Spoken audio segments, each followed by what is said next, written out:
Yo, it's your boy, LJ Chaplin, with Lady Siza, bringing to you Chilling with the Chaplins, where we deep dive, giving you practical concepts in ministry, business, relationship, and personal development, so we can take control of our life. Let's go, and let's get it started.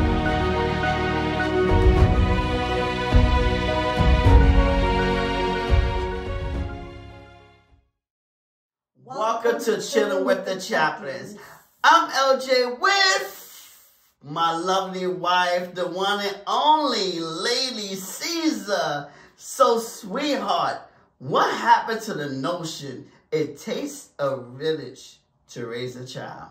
That's actually a good question.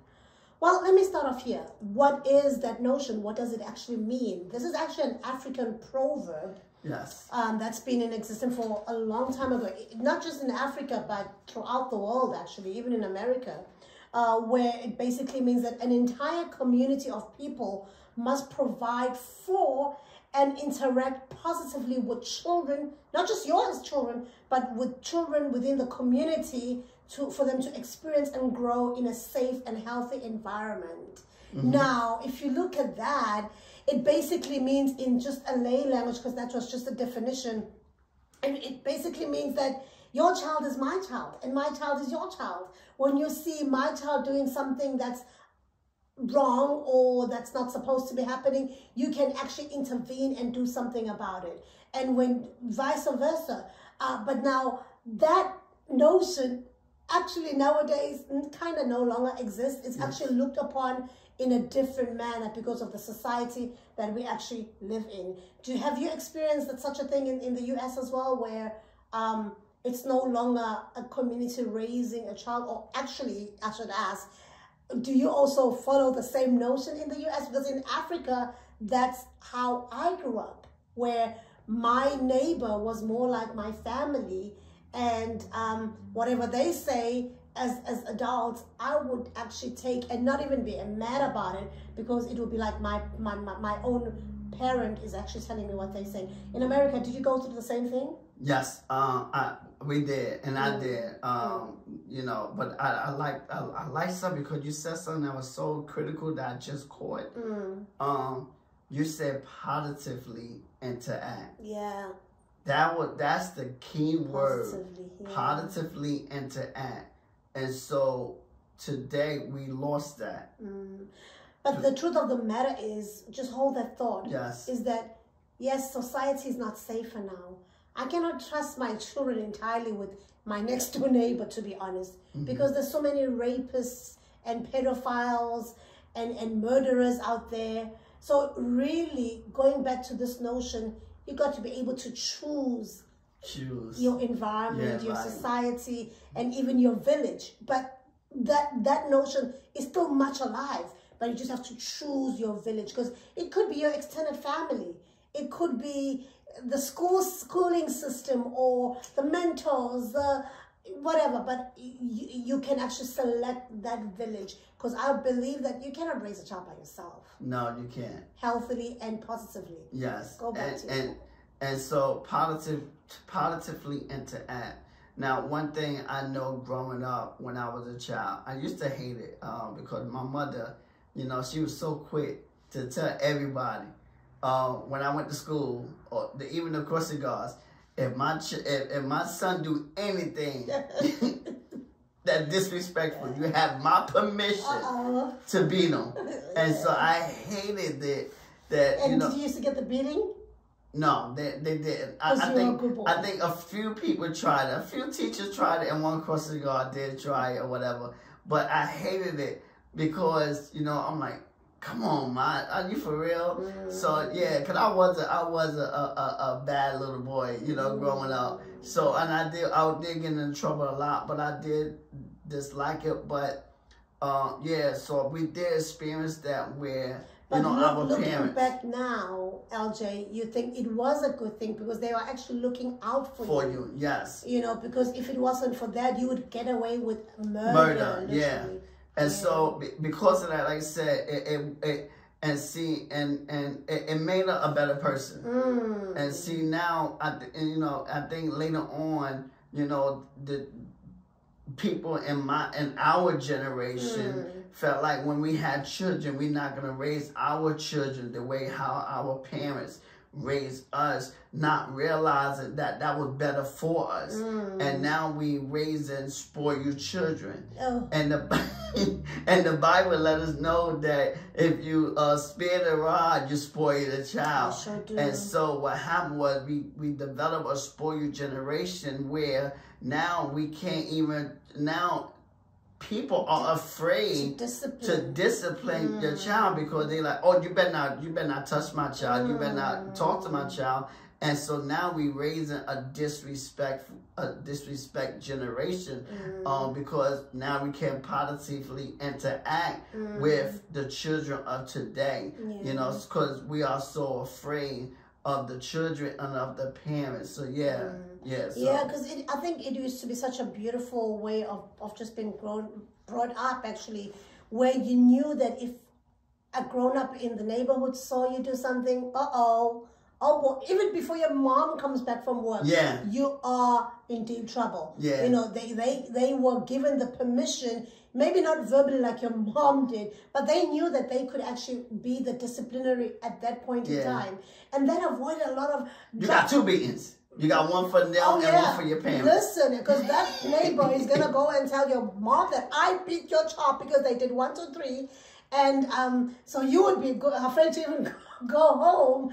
But you knew that what you were doing was wrong, and you avoided by all means necessary to do the wrong thing. And that avoided what we have now, where we have corner stores where you find children just hanging out and doing drugs, or just doing selling nothing, drugs, or selling drugs, or playing cards, gambling and stuff like that. Back then, you didn't have that happening. When they tried that and saw a grown person coming, they would run and hide, because they knew that they'll be disciplined, something was going to happen, there were going to be consequences.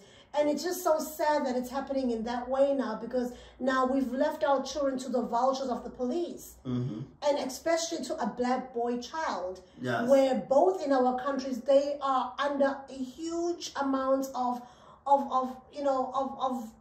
having to end up in the system, in prison. Just talk to us about that, about, a black child in America, a black boy child in America, how we've lost this notion of it takes a village to raise a child, how it has impacted bringing up a black child.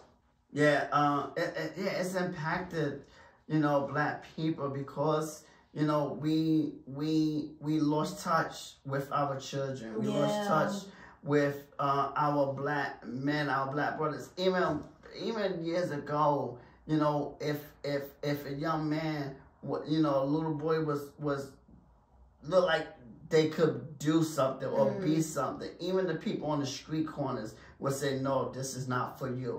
And we don't even have that anymore, where the people in the street say, no, this is not for you. Go home, go to school, because they looked out for us. Now everyone is not... Is afraid. And because of some parents who'll be like, you don't talk to my child like that. Why don't you go and mind your own business? Who said you can discipline my child? We have that happen so often now. And the neighbor or the parent of the child that you're trying to help would actually take you to prison for trying to help their child from getting into trouble. So, and because we lost that now, if they don't get disciplined the right way, then they're gonna get disciplined the wrong way, or they're gonna get disciplined by the police, or where the police gonna if you don't beat them, then the police officer will beat them, because if they do something bad to get deserved, then the police might beat them up. And hence that's why we end up having so many of our young black men in the prison system. Most of them don't even get a high school diploma. They don't get to finish high school, or even or even go to college, or even have a decent job because of that. Because you don't touch my child. Who's touching your child? But that helped us. Because I believe we are the children we are today because of that communal, that community. You know, that took care of us. That, you know, that I'll tell your mother, I saw you were hanging around with that boy in that corner. So you're not no longer just hiding from your own parents, but you're also hiding from other grown-ups in the neighborhood who you knew that you were accountable to. You were not just afraid of them, but you respected them. You know, so sad that nowadays that respect has been lost. And because of the community, right, we was able to socialize with one another. You know, now, and because we don't have this community no more, everybody's to their own selves. It's so sad. Everybody's either on their phones or on the computer or watching TV or in their room. No socializing, no talking to each other. When we was growing up, like when our age group, when we was growing up, we used to play outside. Yeah. We used to sit down sit down at the dinner table and talk and talk about our day and whatever. Play board games. And play board games. Did you do we did snakes and ladders? Did you have that? No. Maybe you had another name for it, but I'm sure you do. Did you do Monopoly? Yes, Monopoly. You know, playing with the fake money. Yeah, all of those things. Where are board games though? Do any parents play board games nowadays? Yeah. I doubt It's a few, probably it's a few. But yeah, we had this interaction, this positive interaction, teaching us about different things. And Monopoly is a great way to learn about money. Which they don't teach in the school system. Which they don't teach in the school system. Yeah. And so we lost touch of that because and so the when we don't teach our children the right way, somebody gonna teach them the wrong way. Yeah. So they're gonna go somewhere else, and you might not like what your children learn. You know, if you allow them to go to the streets, they might not. You might regret, like, man, I wish I would have taught them the way I should have taught them. So yeah. But we're not condoning the abuse of children, because we understand we live in a society now where some parents don't know where to draw the line. Yes. Some teachers don't know where to draw the line, and yes, we need policies, and we need systems in place to help children to be safe and to feel safe. But with the same notion, we still need to look out for each other, to look out for our neighbors' children, and have our neighbors look out for our children, and not be always looking over your shoulder and be afraid that if I'm not home, I'm working a night shift, for example, and my children are by themselves, will I come back with them being still safe? If my neighbor hears them screaming, will they be willing to run and check and see if my kids are okay? We've lost that, and it's such a pity. And this takes me to a point where I really miss those days where there was just mutual trust among the community, where neighbors used to hang out and talk and say hello. Now you don't hardly even know your neighbor's name. We actually just learned our neighbor's name just last week after 3 years of being neighbors. That is crazy. Yeah, that is crazy. 3 years of being neighbors, we only knew their names last week, which is so sad. Because you're learning to mind your own. You're learning to mind your own business. People don't have time. You meet each other outside. It's hi. There's no stopping and checking how's your kids. No, none of that, because people are busy living their own lives. But I feel like I wish we could go back to that community. Time and community where there was just that sense of community. That existed, and when I knew that if I'm not around, my kids are still in good hands. And if you're not around, your kids are in good hands. I remember back in my days within our community, we had neighbors where if my mom was not back home on time, or my gran or whatever, and when I was still young, I would go to my neighbors and spend time there until an adult comes back home. Nowadays you can't even do that with your kids, because you don't know who's going to come and visit the neighbor. You might trust the neighbor, but who's going to come and visit the neighbor and maybe molest your child. So yeah, it's terrible. But coming from that notion that we just spoke about, touch on the schooling system. How has that also just impacted? Yes, because the school system, because we lost this community because the notion, it takes a village to raise a child, you know, and what happened is we lost touch with our children. We lost touch with society. We lost touch with the school system because, you know, we forgot it takes a village. And what happened was we just send our children to school. And just let them learn on it. Have you seen parents celebrate on the first day of school after vacation time? Yeah. OMG, they'll be like, oh my God! Yeah, like, yeah. Now they don't want to even be with their children. They can't even handle their own children, but they expect teachers to make miracles. Yeah, so, you know, it takes a village. And so we put too much dependence or emphasis on the school system and where we, you know, where we can we really trust the school system to teach our children the way they should be taught?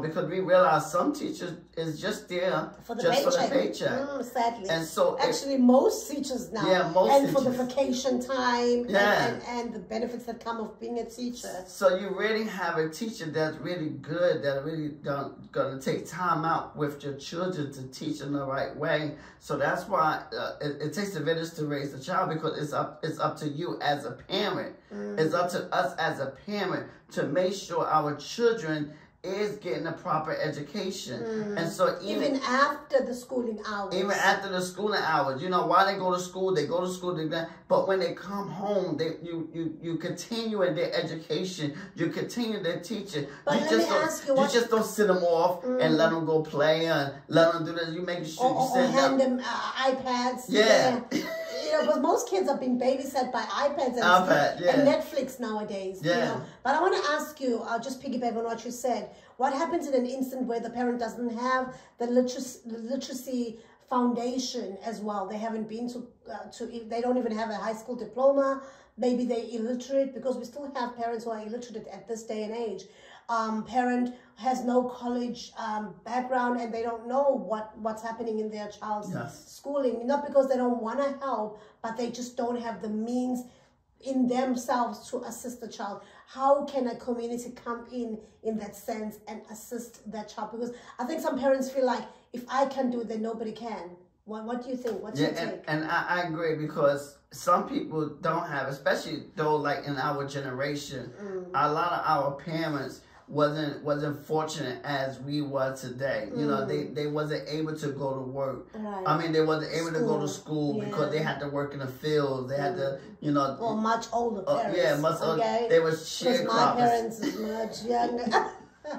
But I'm talking like my parents. You know, my mother is 80 years old, so she was living in a time, you know, 1940s, 1950s.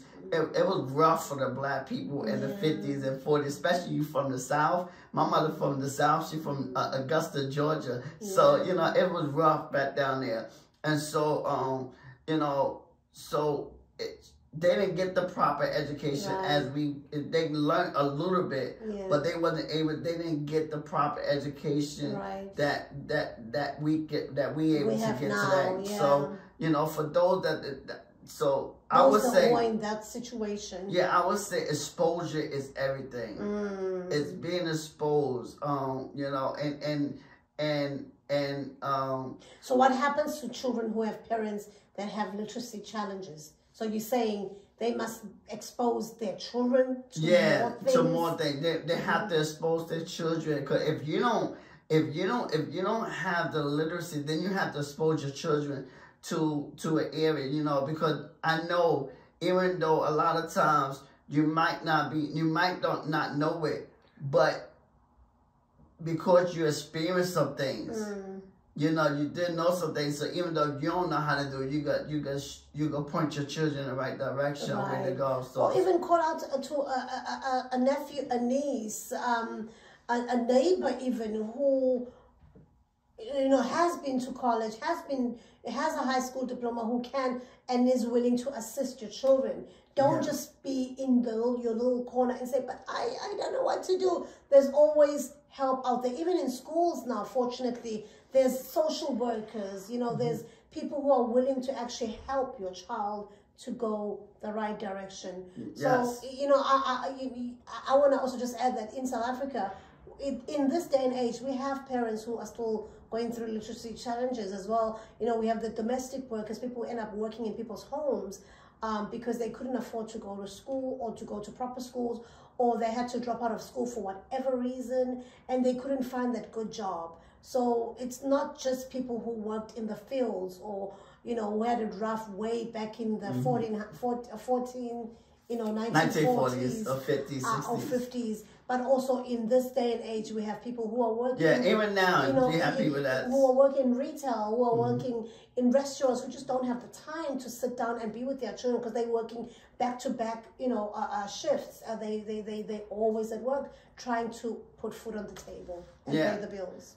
And that's why it's very important, you know, that we don't put too much emphasis on the education system and don't trust the education. Trust them to a certain extent. Because the education system, what it is designed, is not designed for you to go to school, learn, and then be wealthy.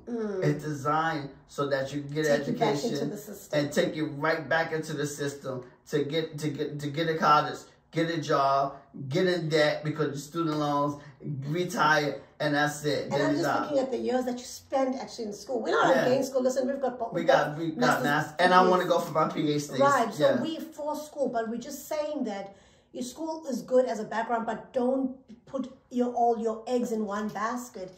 You know, let's bring up a generation where we are saying it's okay to be an employer instead of an employee. You know, go to college, get the background, get the literacy, get the knowledge, but then try to get your way out of the system and be the one who creates jobs for people and not be stuck in that rat circle where you're looking for a job. You're out of college, you're looking for a job, now you have to pay for your college. You know, I love millennials nowadays because they actually like that. Yeah. You know, some of them. Where they see that college is good, but not for everyone. It's not for everyone. And you got to realize, too, look how many people is going to college now. It's not that many jobs in the world. So, you know, you got all these people going to college. Don't you know, only maybe 30% of the people that's going to school, that's going to college, is actually going to get the job that you study for. And that's why you see a lot of people that go to school, get the degree, and then once they get out, they're not in the field that they study for. Why? Because it's not that many technicians. There's not that many doctors. There's a lot of competition. There's not that many accountants or psychologists. So you go to school to be a psychologist, but guess what? It's only a certain amount of psychologists. It's only a certain amount of but the beautiful thing is that as a psychologist, you can be self-employed. So why don't you do your psychology, but look into being self-employed instead of going after a job, which I always call it's just over broke. So, journey of the broke. We've tried to get out of that system. In fact, we are still working on it. We do part-time work and stuff like that.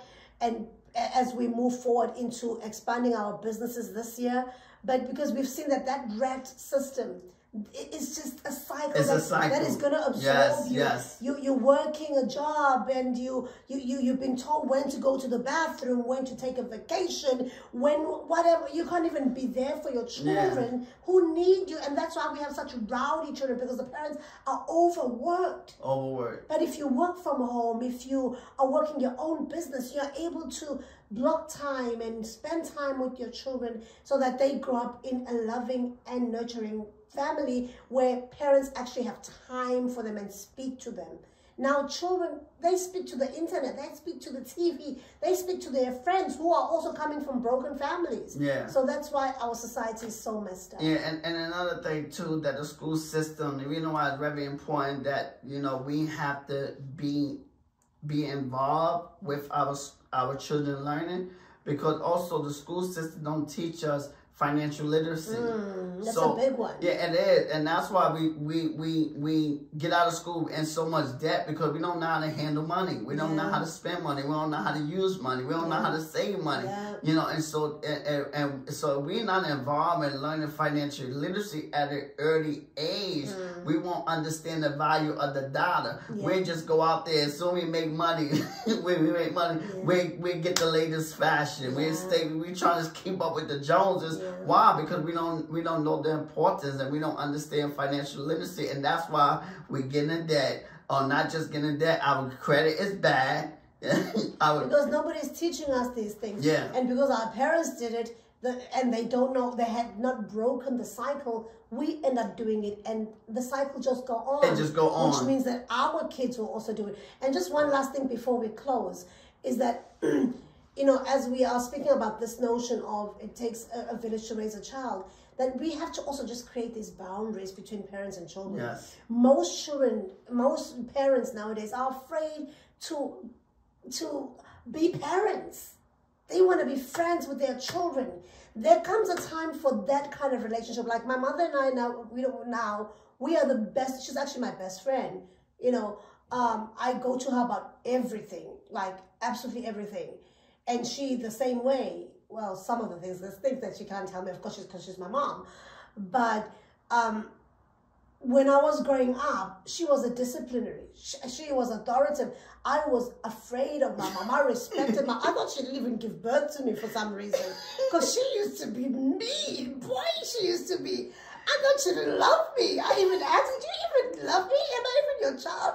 But I now understand why she did that. She did it. You know, she wanted me to be the woman that I am today. And she set a standard.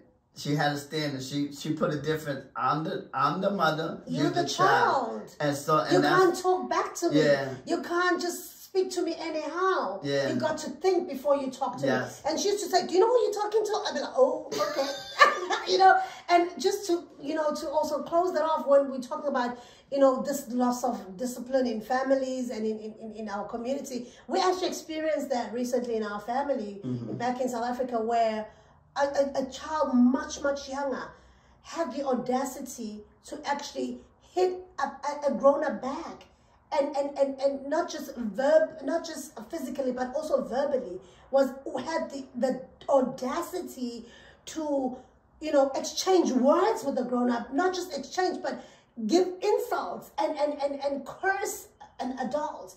Do you know that young person, what curses they've brought into their lives in a way they don't know? Because the Bible tells us that we've got to respect our parents. And this is not your parents that gave birth to you, but this is any person that is elder, anyone that's an elder. So if you do that, you're calling a curse upon your life, and people think that your days will be short. And your days could be short. Could be shortened.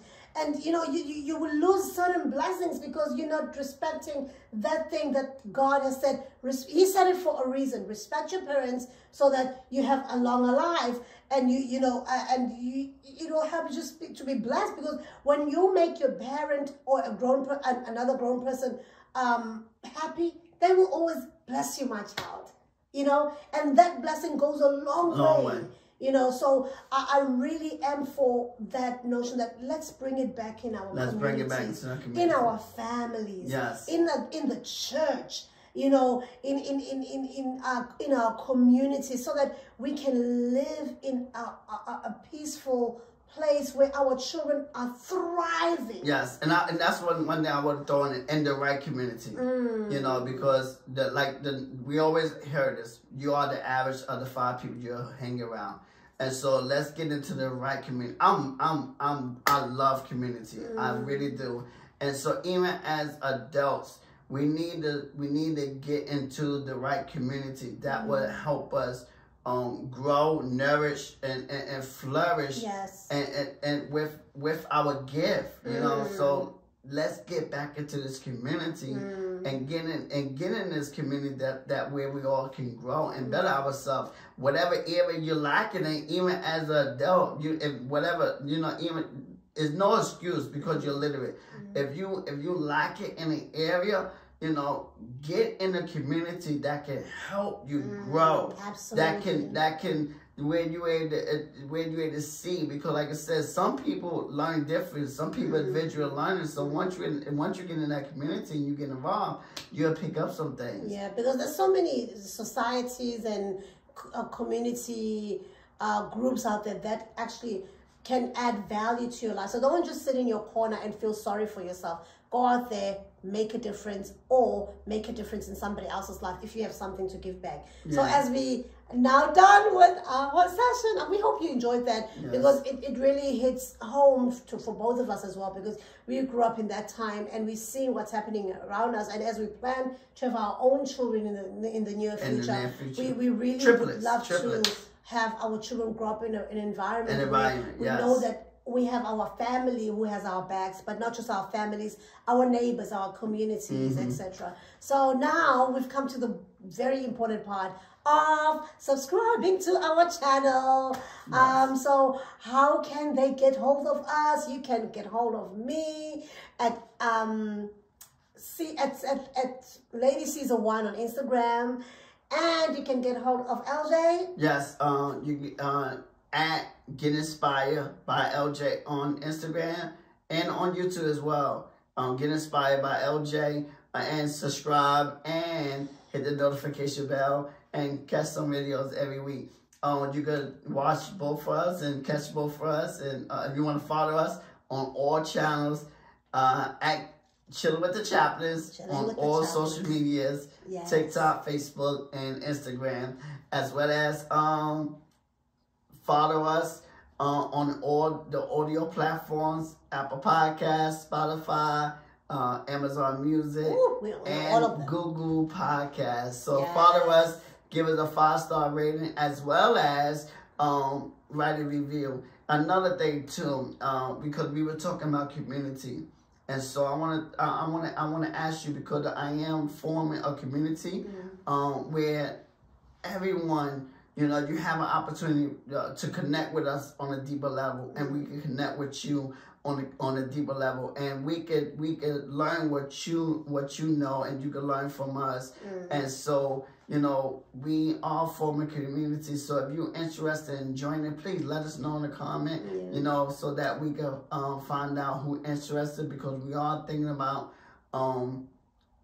forming a community, because a community is important for. We actually have one right now. Chaplin Legacy on Facebook, but we want to go deeper. I want to go deeper because I want to go deeper than what we want to go. We want to go deeper than what we could do on Facebook. We actually want to add value. We actually want to connect with you, and we want you to connect with us on a deeper level where, you know, we actually can talk. So yeah, there's a lot of things. So we have a community, but we want to go further. Yes. You know. So if you're interested, Facebook has limits. Yeah. So if you're interested, let us know in the comment section, and we'll be happy for you to join our tribe. Yes. So thank you so much for tuning in. We really appreciate you listening in.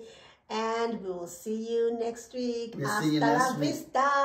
Yes. Take care. Take Bye. care. Bye-bye. Yo, it's your boy, LJ Chaplin, with Lady Siza, bringing to you Chilling with the Chaplins, where we deep dive, giving you practical concepts in ministry, business, relationship, and personal development. So we can take control of our life.